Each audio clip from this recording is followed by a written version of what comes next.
There we go, folks. Rock and roll, man. Here we go. FTN bets, college basketball. Happy Black Friday. Hope Thanksgiving was good for all of you. Had your turkey, had your full of college hoops. It's been fantastic the last 4 days.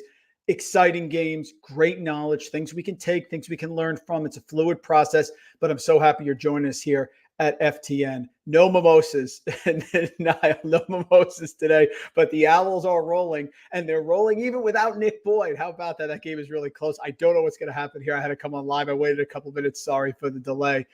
So many great things to get to here at FTN Bets. Mike Kutry is just the GOAT. He is killing it with the college basketball props here in the Discord. If you're not joining us, you're missing out. I mean, flying over 60 units. We've only been going on for 3 weeks. It's just an incredible, incredible time. And, of course, those that have joined me here 3 days a week know we are on the roll. We started on Monday, which was 120 days until March 19th, which is the start of March Madness. Not the playing games, the other games there. And our goal was 1 unit per day. So I want to give you an update on how it's going so far. First off, the first day we're up 1.38 units, no problem. The reason I'm doing this is because we've had so much variance here to start. We've had highs, we've had lows, we've had so many crazy things. We're just trying to grind it out. If you're going to attack sides and you're going to attack totals, which is my primary area, you're going to have fluctuation. So we're trying to negate that fluctuation and be a little more consistent. Second day we're rolling, we're up 1.52 units. That was on Tuesday.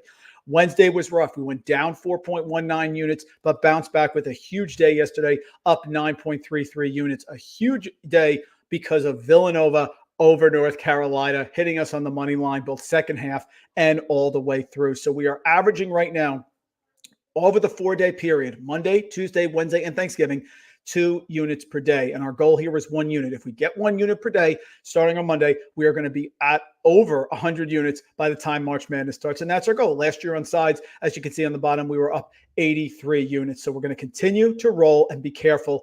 Here we go. Kick off the Friday slate. We're coming 3 days next week, guys.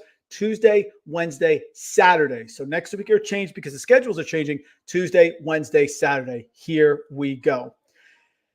First game is going on right now, but I want to bring it up because I think you can hit it live as well. I don't like UNC. I think UNC is still disjointed. They got hot from 3 against Northern Iowa, but I take a look at this North Carolina team and I see struggles. Armando Bacot is in foul trouble. He's not getting massive points. They've been bolstered by Harrison Ingram. Today against Arkansas and Musselman's team, you're going to have a good matchup for the Razorbacks. I think they match up well with North Carolina. I think they're starting to hit some threes. Yes, they've been frustrated. Yes, they struggled against Memphis, but I like this Arkansas team. I like the pressure. I like the defense, and they're going to bring an effort today against North Carolina. I took Arkansas. I know the game is tipping off. I like them in the live window as well. If you want to look second half, things like that, I'll have it in the bet tracker. Next game up, Butler versus Penn State. You know, Butler has impressed me. Let's be careful here with Butler. A lot of people were down on them because they thought they weren't going to be good this year. Second year under Thad Matta. Let's look at what they've done. First of all, they're really solid on defense. They're only allowing a 43.3 effective field goal percentage per KenPom. That is top 35 in the country. And then on defense, they're holding opponents to under 28% from three-point range. They're holding their opponents from under 45% on the interior, and they make their free throws. This is a neutral court game here in Florida. And listen, Penn State has been impressive as well. They've done a nice job in the first year under Mike Rhodes with Ace Baldwin, and their defense has been solid. But I think this is a coin flip game. I like Butler plus a half against Penn State in what I think is a very, very close matchup back and forth. Next game up, Nicholls State versus Mississippi State. This is a bet against the fact that I don't think Mississippi State can cover 24 points. I don't. Mississippi State is still without Tulu Smith. Mississippi State is still a slow team. They can go through spouts where they don't shoot well. And what I have found is very large lines are hard to cover. With the exception of Xavier versus Bryant this morning, that is a hard line to cover. So I am going to start taking more lines with a Nicholls State team, new coach, first year, but they're playing better defense. They've played some tough games. They beat LSU. They've had some good matchups. I don't like these large numbers. They're very, very tough, especially when you're talking about games over the break where they're normal, not fans or not there in the stands. It's a lot. I've been impressed with Nicholls State. I like this team. I've done very well with them over the years. I'm going back to them as well. Some questions coming in here. Yeah, like Butler today. I like Butler today too. We'll watch that. Let's see what happens. Nicholls State start to the year. They've been covering summers. I agree, Trevor. Totally agree as well. Rob in the house, of course. Happy Thanksgiving. Let's roll with some wins. Had some good times yesterday, Rob. Let's see if we can keep it going. Moving on. Next game up here. If you got this line right away, good for you. I still like UNC Asheville. They struggled for us, and they did not perform in the game against Appalachian State. But I think that was more of a matchup of just having a different style and then just getting behind the eight ball and struggling. This UNC Asheville team has struggled. They've been up and down. They struggled to start the year. They lost to Michigan. They lost to UNC Wilmington. I like them today against Lipscomb. They started getting going. They have the big man inside, Drew Pember. I like this team. The number has flipped. It was Lipscomb -2.5. It is now UNC Asheville -3.5. We are going to stay with it here. I'm going with UNC Asheville -3.5. Indiana State, when they are not home, is a different team. The Sycamores are very tough when they play at home. In this matchup here, they're in a neutral court. That's right, neutral court here in Las Vegas against Toledo. Now, they've beaten Uipui, they beat Rice, they beat Pepperdine. They have not played the level of opponent. They played Alabama and got blown out away. I think this is a coin flip game. I like Toledo. The Rockets are shooting well under Todd Kowalczyk, longtime coach there, 42% from three-point range. And Toledo had their matchup with UC Irvine, lost a close matchup. Had the matchup with New Mexico, game was close for a while. But in both of those games, they were able to score. I think they scored today against Indiana State, and I think getting 4 points is way too much. I like Toledo getting 4. As you notice, a lot of underdogs, which is the way I like to go over the holiday season. Evansville +8.5 versus Chattanooga. Chattanooga shoots the three, and they shoot it in volumes. That's their strategy. Chattanooga is going to fire it up under Dan Earl. They are home today against Evansville. My issue with Chattanooga is they rely so much on the three-pointer that they can either blow you out or they can keep the game very close. Tennessee Tech, brutal, won by 5 at home. Bellarmine, won by 8 at home. Away at Louisville, won the game, but that was close with Louisville, who I'm not that high on. We know that. They're home against Evansville today. Evansville, it's 8.5 points. It's gone up. I understand that Evansville doesn't defend the three well, but they do defend on the interior, and they do force turnovers, Evansville. Evansville right now, 4th best defensive turnover rate. If they disrupt Chattanooga and Chattanooga doesn't shoot the three well today, we're home free. Now, if Chattanooga comes out and gets up 16-2, this may be a situation where we hit the live line in mid-game. But I like Evansville +8.5. Fading Chattanooga is something I'm going to do because the variance is so high with the mocks. Monmouth up here. Yep, we got some questions coming in. I will get to them. Sorry. Monmouth here against Belmont. You know that I like Monmouth. They've done well for us. They got us a nice one a couple days ago in a nice home matchup there against Lehigh. They won that game by 9 points. They put 88 points up. I'm impressed with them. They lost a tough game away at George Mason. Then they won away at West Virginia, which with the way Virginia played, West Virginia actually looked pretty good. Jesse Edwards, look, he was coming to Shaquille O'Neal in that game. Ryan Dunn, can you give me some defense, please? Princeton at home, they struggled. Princeton is really good this year. They beat Lehigh. Now we have Belmont. Belmont's on a neutral court. So this game is going to be in Philadelphia. Monmouth getting 7.5, too much. I like King Rice. I like what he's doing. He's coming off a horrific year last year for Monmouth, which is why these lines are way too high. Monmouth has been good for us, like the 7.5 here. From what I saw, there is no way that Pittsburgh should be favored by 10 points. Not against a team that is coached this well in Oregon State. The Beavers here are playing, and this game is in Brooklyn, okay? You have Pittsburgh coming off a bad loss to Florida, and now they're playing Oregon State, who's coming off a tough battle against Baylor.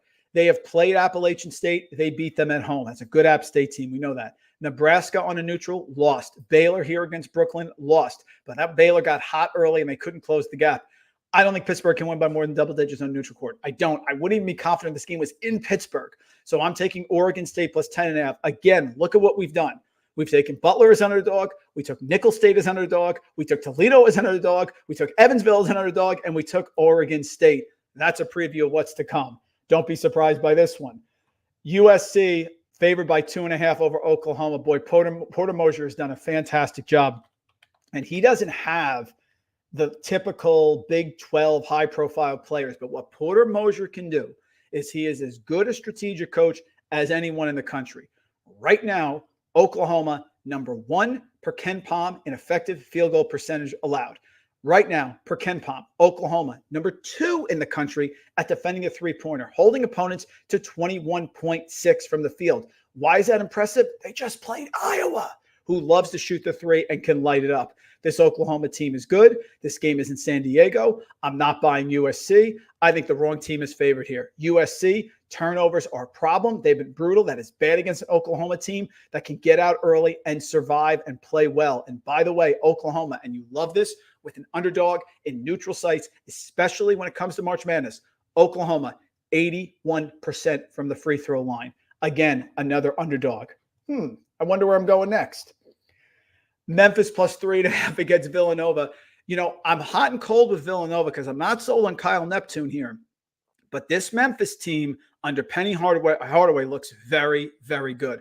They're lengthy, they're athletic, they can disrupt, and they're very, very solid. And what I like about this Memphis team more than anything else is when you've seen them in the past, they have been a team that is not fantastic from the free throw line, except for Kendrick Davis last year. But look at what Memphis has done this year. Missouri away, crushed them by 15. Michigan on the neutral, won by 4. They were up big most of that game. Arkansas, tough team, won that game by 5. Now Villanova, everyone is banking on Villanova here. I don't like it. They're banking on Nova because they get hot. They've seen the success under Jay Wright, so they're going to go after them. This game could be played at a slower pace. You know that Villanova is one of the slower paced teams in the country, which puts points at a premium. I like Memphis in this matchup. I liked Villanova against North Carolina yesterday. I'm going the other way. I like them in this matchup. Memphis plus 3.5. I think this is a Memphis team that is shooting 39% from three-point range. This is a Memphis team that is forcing turnovers. This is a Villanova team that is not deep like the Tigers here in this matchup. Gee, I wonder if we'll hit another underdog. Davidson plus 11 against St. Mary's. This is a pick. Now, this game is in Moraga, so you got to be careful here with this team. But Davidson, I've been wrong. We have to have a Bayesian process. I faded Davidson against Clemson. I was wrong. I faded Davidson against East Tennessee State. I was wrong with that one. Davidson has been playing fairly well, and they're disciplined. And what I'm seeing is that teams that play at a slow pace, yes, I'm talking about you, Virginia, have a tough time covering against other teams that are solid with their fundamentals. Davidson is not going to give St. Mary's easy layups. They're not. Just like West Virginia came in with a game plan. As much as I hate West Virginia, they're not going to give Virginia easy layups and opportunities. So what happens? They pass the ball around. They look for an opening. They look for a back door. And when it gets down late in the shot clock, they can't create one-on-one. St. Mary's has the same trouble. St. Mary's going to play a team that's going to press them, is going to get up and down the floor, backdoor, layup. They almost come across half court and look for you to make a mistake so they can score. Davidson's not going to do that. Thus, I am not giving double digits in this matchup. Davidson has been good on defense. Davidson also plays at a slow pace. They're 322nd in pace in the country, while St. Mary's is 347. So we have a projected low-scoring game. Yes, it's in St. Mary's, but it is over the break. Probably won't be as intense of an atmosphere, and a good Davidson team that is willing to play slow. When you want to cover against Virginia, you slow them down. When you want to cover against St. Mary's, you slow them down. Davidson plus 11. Wonder if there'll be another underdog. Oh, there it is. Middle Tennessee State. The game's in the Bahamas. Middle Tennessee State at home can be very tough. It's almost like that Hulk gift that I give to you all the time. Middle Tennessee State on the road or at a neutral court, different team. Middle Tennessee State this year, 28% from three-point range. Middle Tennessee State this year, 45% from inside the arc. Middle Tennessee State this year, 64% from the free throw line. Who's on the other side? Luke Yaklich's defense, which is allowing 22% from three-point range and 42% per Ken Pom effective field goal percentage. They've had some terrible luck in some of their matchups. Teams are shooting 79% from the free throw line against them. Despite that, they had a close game against Cincinnati. They lost. They beat Little Rock at home, fine. They beat Loyola Chicago away. This is a matchup for UIC. I believe in Luke Yaklich. I think he's done a great job on defense.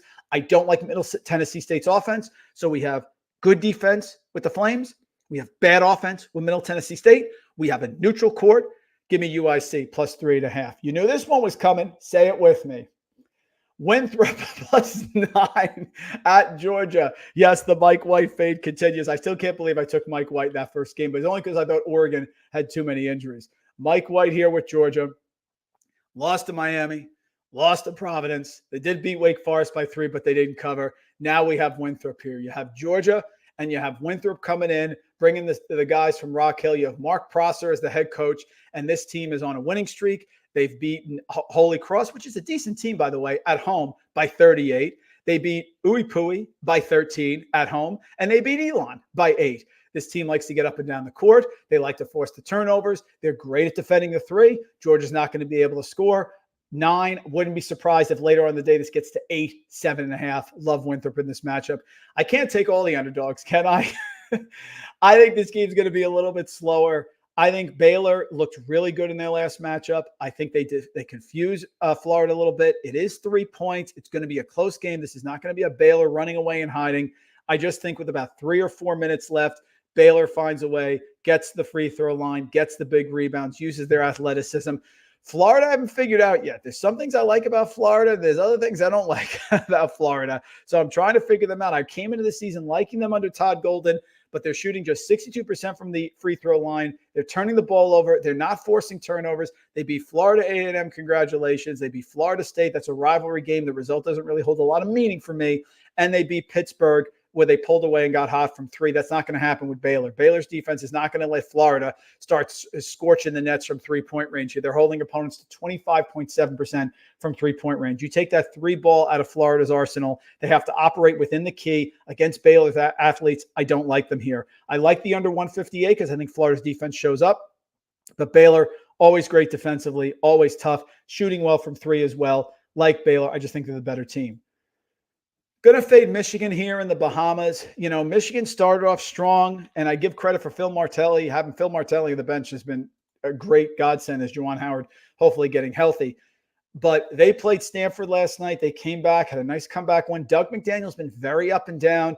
Olivier Nkongwu is not going to be able to do what he normally does against Grant McCaslin's defense. Still lost to Memphis, which was an athletic team. Texas Tech, same type of team. Not as good, not as high quality as Memphis, but same type of defense. They're going to slow it down. Long Beach State blew their doors off with their offense. Yes, Texas Tech struggles on offense here. I don't think Michigan has the defensive chops to get after Texas Tech like Texas Tech is going to here in a neutral. So this one, lower amount than some of the others, but I'm going to be on Texas Tech plus 2.5 in this matchup.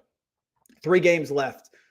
Ohio State plus 6.5 against Alabama. I faded Alabama earlier and it didn't work out. I'm going back to it here on the neutral court. Alabama, 48% from 3-point range. That's got to regress. They're shooting 49% from 3-point range. I like Aaron Estrada. I've seen Aaron Estrada at Hofstra. I've seen Aaron Estrada at Oregon. Take it easy with Aaron Estrada. 62% from inside the arc. They're great on offense. Ohio State is going to bring defense. They're going to play well. This is the biggest challenge they've had so far. They played Morehead State, Indiana State, South Alabama, Mercer. Those are not top teams. This is now on a neutral here. The game is in Florida. I like Ohio State. I think they're going to bring a physicality to this game. I think you're going to have some big players inside battling. They already played Texas A&M, Ohio State at home, so they played a team of this caliber. I think 6.5 is too much. I think it's a line of reflective of Alabama scoring and having those big, big performances against subpar opponents here. Neutral court, best team, Ohio State, rebounding in the interior. I'll take the Buckeyes plus 6.5. 2 more, then I'll get to your questions. I see them coming in. Stanford versus Northern Iowa. This is what I call my partner on the Screener podcast. Gus Kurtz talks about this all the time. Law of efforts. You know, Northern Iowa has just been worn down. They have had some lethal battles here at the neutral site. They've played very, very well. But Northern Iowa was up big against North Carolina, got destroyed in the second half. Northern Iowa played well against Texas Tech, was up in the first half, got destroyed. I think this is a game that Stanford gets up early and just runs away. Stanford has impressed me. They've been great on defense. They've been great with their length. Struggled there with a tough loss against Michigan and a tough loss against Arkansas. So you have 2 teams that have struggled here. But Northern Iowa, as the mid-major team, Northern Iowa has trying now and has blown 2 major leads in the first half. When they've gotten to the second half, Stanford looks better than I thought they were, have played a tougher schedule, can really get hot, should have beat Arkansas, should have beat Michigan. Both teams are struggling. I will take the better team in Stanford. I think most people will be on Northern Iowa here because I think it's too many points. I just think the law of efforts gets up to Northern Iowa. What a brutal start to their schedule, but that will serve them well in the Missouri Valley under Ben Jacobson. I mean, their start, North Texas away, South Florida wasn't easy. North Carolina, Texas Tech, Stanford, they're just tired. And they have Belmont coming home. That's their opener here for the Missouri Valley against Belmont next Wednesday. I just think it's a Stanford game. I don't think they're going to be up for it at all. And last game here, I like Iowa State. Iowa State yesterday struggled, but they showed their grittiness, came all the way back. Tamin Lipsey really has done a great job growing as the point guard of this team. Normally, their defense is fantastic. Yesterday, they were down big to VCU, and then they locked them down defensively. They only allowed VCU to score 31 points in the second half, and they got hot themselves. Here comes Virginia Tech. Virginia Tech certainly not going to want to run up and down the floor. They're terrible from three-point range. I do like Iowa State in this matchup, but I really like the under. And if you want to look at the team total, that's fine. You know, VCU's team total, yesterday, VCU scored 64 points. I think the team total was like 58, 57, and that's with a scalding hot VCU to start the game. Iowa State defense returns. They lock down like they did against everyone else, holding Grambling State to 37, Idaho State to 55, Green Bay to 44. I think they lock down Virginia Tech here, who's going to have to rely on the three. I think Iowa State gets the win if you want to bet them as well. I think the number is about 5 or 6 right now, but I do like the under here at 141 in Florida. Let's get to the questions. Thanks so much for waiting, everybody. Here we go. Oklahoma outright over USC. Trevor, I have no problem with it as well. Again, you know me. It's how the day goes. We'll see how the day goes and go from there, but I have no problem with that. Oak State, Houston is 89.5 too tie or neutral against. Yeah, it's high. It's high in that matchup. Let me take a look at that. I don't like Oklahoma State. You know that. I think it is a high team total, though, especially on the neutral. Yeah, they're playing Houston Christian. They scored 96 at home against New Orleans. The game is home, actually. It's not even on a neutral. I think that game is home. It says here. So it's a high number. 89.5 is too high. It's a stay away for me. Overreaction to Oregon State. A big loss to a great Baylor team. St. Mary's have looked bad this year. Yeah, they looked off. The issue I have here with Trevor with St. Mary's is, again, it's the style. They're going to slow it down. Mahaney had the big explosion at home when they had to pay back to New Mexico. But other than that, he needs you to overplay. They need they are not a one-on-one team. You get them down late in the shot clock, they're going to have tremendous shooting in order to score, and that's where they've struggled. Niall, I did look at this Houston line. It's such a great call. I did look at it. You know, my issue in this matchup is I do like Montana. Travis DeQuire has been there now a couple of years. They slow it down. They play at a slow pace. If you're going to go first half, that's fine. They don't turn the ball over, Montana. So that's my concern. You know, Houston can wear them down second half and get away. And it is a big line. I'm fine with it. It's just other lines I like better. Baylor line reads interesting, Trevor. Pop Isaacs. Yeah, Pop Isaacs is just such a great player, underrated player. I think he can control and take the game over as well if he's out. Baylor and Florida over.